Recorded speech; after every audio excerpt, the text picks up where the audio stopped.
মায়ার পৃথিবীতে দুঃখ পেলে কেউ ভেঙে পড়ে, আবার দুঃখ পেলে কেউ রেগে যায়, লড়াই করার জন্য প্রস্তুত হয়।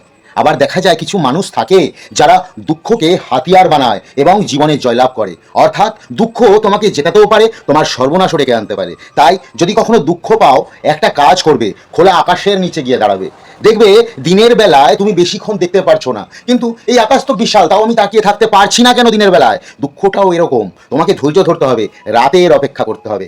আর তুমি যখন রাত্রে এই আকাশের দিকে তাকাবে, তখন দেখবে তুমি যতক্ষণ ইচ্ছা চাইলে সারা রাতও এই আকাশের দিকে তাকিয়ে থাকতে পারবে। শুধু তাই না, তুমি ধৈর্য ধরে সেই আকাশের দিকে দিনের পর দিন যদি তাকিয়ে থাকো, সেখানে তুমি রামধনু দেখবে, সেখানে তুমি অনেক রকম সুখ তারা দেখবে, সেখানে তুমি কালপুরুষ দেখবে, এবং দেখবে লক্ষ লক্ষ কোটি কোটি তারা এই আকাশে। সেরকম তোমার সময়টাও কেটে যাবে। তাই জীবনে দুঃখ পেলে ভেঙে পড়ো না, ধৈর্য ধরো আর নিষ্কাম কর্ম করো।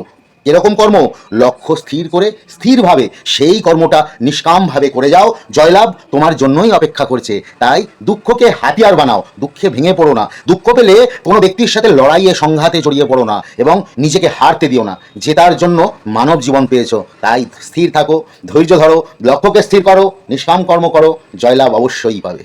রাধে রাধে।